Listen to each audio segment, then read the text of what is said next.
नमस्कार। कभी सोचा है कि एक दिन सिर्फ 24 घंटे अपने अंदर कितनी कहानियां समेटे हो सकता है? आज हम एक ऐसे ही दिन 13 नवंबर 2025 की सुर्खियों को एक एक करके खोलेंगे और ये समझने की कोशिश करेंगे कि ये जो अलग अलग सी दिखने वाली खबरें हैं ना, वो असल में मिलकर कौन सी बड़ी तस्वीर बना रही हैं। तो सवाल यही है कि इस एक दिन ने हमें क्या बताया। पर्यावरण, रणनीति और कला, ये तीन अलग अलग धागे आखिर कैसे एक दूसरे से जुड़े हो सकते हैं?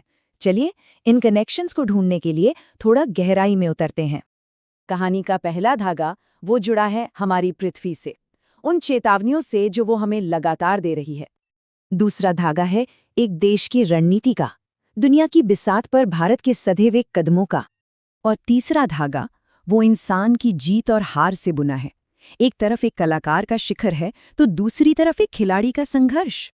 तो चलिए शुरुआत करते हैं अपनी पृथ्वी की नब्ज टटोलने से। देखते हैं कि कैसे खतरे की घंटियां, दुनिया भर में हो रहा एक्शन और हमारी अपनी जमीनी कोशिशें सब एक ही कहानी कह रही हैं। स्क्रीन पर ये जो नंबर दिख रहा है 9, ये बस एक आंकड़ा नहीं है, ये असल में एक बहुत ही गंभीर चेतावनी है। ये 9वीं रैंक है भारत की। किसके हिसाब से? जर्मन वॉच के ग्लोबल क्लाइमेट रिस्क इंडेक्स के हिसाब से। मतलब 1995 से 2024 के बीच, यानी पिछले लगभग 30 सालों में मौसम की सबसे ज्यादा मार झेलने वाले देशों में भारत दुनिया में 9वें नंबर पर है। और इस रैंक के पीछे जो आंकड़े हैं वो इस प्रॉब्लम का असली स्केल दिखाते हैं। जरा सोचिए, दुनिया भर में 9,700 से भी ज्यादा एक्सट्रीम वेदर इवेंट्स और 8,32,000 से ज्यादा जाने गई। ये नंबर बताते हैं कि खतरा कितना बड़ा और कितना असल है।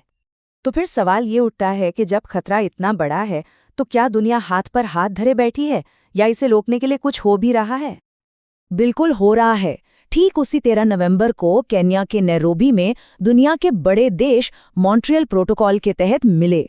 अरे हाँ, ये वही ऐतिहासिक संधि है जिसने हमारी ओजोन परत को बचाया था। और अब ये बैठक उस दिशा में अब तक हुई प्रोग्रेस का जायजा ले रही थी। तो एक तरफ दुनिया नैरोबी में मंथन कर रही थी, वहीं दूसरी तरफ भारत में जमीनी स्तर पर जो हल निकाले जा रहे थे उन्हें सराहा जा रहा था। इसी दिन 6वें राष्ट्रीय जल पुरस्कारों का ऐलान हुआ। पानी बचाने और उसके सही मैनेजमेंट के लिए ये अवार्ड्स दिए जाते हैं और ये दिखाते हैं कि लड़ाई सिर्फ ग्लोबल लेवल पर नहीं बल्कि अपने घर में भी लड़ी जा रही है। इस बार ये सम्मान मिला महाराष्ट्र को। चलिए अब कहानी का दूसरा धागा पकड़ते हैं।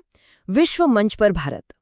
13 नवंबर का दिन इस बात की एक बेहतरीन मिसाल था कि भारत की फॉरेन पॉलिसी एक ही समय पर कैसे कई मोर्चों पर काम कर रही थी। हनोई में भारत और वियतनाम की सेनाओं ने विनबैक्स 25 नाम की एक जॉइंट मिलिट्री एक्सरसाइज शुरू की। ये इसका छठा एडिशन था, जो दिखाता है कि दोनों देशों के बीच रक्षा संबंध लगातार कितने गहरे होते जा रहे हैं। और ये हो रहा था वियतनाम की राजधानी हनोई में। देखिए, ये सिर्फ एक रूटीन अभ्यास नहीं था, ये एक बहुत ही अहम क्षेत्रीय साझेदारी का सीधा सीधा संकेत है। और यही तो इस दिन को खास बनाती है। एक ही दिन और भारत की कूटनीति के 3 अलग अलग चेहरे दिखे। एक तरफ वियतनाम के साथ मिलिट्री पार्टनरशिप, दूसरी तरफ पड़ोसी भूटान को एनर्जी प्रोजेक्ट के लिए 2000 करोड़ का रियायती कर्ज, और इन सबसे अलग कनाडा में दुनिया के सबसे ताकतवर देशों G7 की बैठक में अपनी मौजूदगी दर्ज कराना। और अब कहानी का तीसरा और आखिरी धागा, जो कला और खेल से जुड़ा है। ये एक ही सिक्के के 2 पहलुओं जैसी कहानी है, जहां एक तरफ जश्न है, वहीं दूसरी तरफ एक करियर पर लगा हुआ फुल स्टॉप। लेकिन आगे बढ़ने से पहले एक छोटा सा कंफ्यूजन दूर कर लेते हैं जो अक्सर लोगों को होता है। बुकर प्राइज और इंटरनेशनल बुकर प्राइज में आखिर फर्क क्या है? देखिए, सीधा सा फर्क है। बुकर प्राइज उस नॉवेल को मिलता है जो ओरिजिनली इंग्लिश में लिखा गया हो, जबकि इंटरनेशनल बुकर प्राइज किसी दूसरी भाषा में लिखे गए और फिर इंग्लिश में ट्रांसलेट हुए नॉवेल को दिया जाता है। तो 2025 में बुकर प्राइज मिला डेविड सेजाले को उनके नॉवेल फ्लैश के लिए। लेकिन भारत के लिए जो बड़ा और गर्व का पल था, वो था इंटरनेशनल बुकर प्राइज, जो कन्नड़ लेखिका भानु मुश्ताक ने जीता। साहित्य की दुनिया में ये एक बहुत बड़ी भारतीय जीत थी। लेकिन जिस वक्त साहित्य की दुनिया में ये जश्न मन रहा था, ठीक उसी वक्त खेल जगत से एक दिल तोड़ने वाली खबर आई। ये कहानी है भारत की hammer throw athlete Manju Bala की, वही 2024 एशियन गेम्स की bronze medallist. National anti doping agency यानी नाडा ने डोपिंग के नियम तोड़ने के लिए उन पर पूरे 5 साल का बैन लगा दिया। एक झटके में एक चमकता हुआ करियर जैसे थम सा गया। अब ये डोपिंग है क्या? साफ शब्दों में कहें तो खेल में बढ़त पाने के लिए प्रतिबंधित दवाओं का इस्तेमाल करना। ये न सिर्फ खेल भावना के खिलाफ है, बल्कि इसके नतीजे करियर भी खत्म कर सकते हैं, जैसा मंजू बाला के केस में हुआ।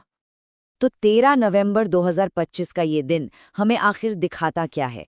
एक तरफ पृथ्वी का बढ़ता खतरा और उसे बचाने की जद्दोजहद, दूसरी तरफ दुनिया के मंच पर भारत के रणनीतिक कदम, और तीसरी तरफ इंसान की जीत की ऊंचाई और हार की गहराई। ये सब सिर्फ एक दिन की तस्वीरें हैं।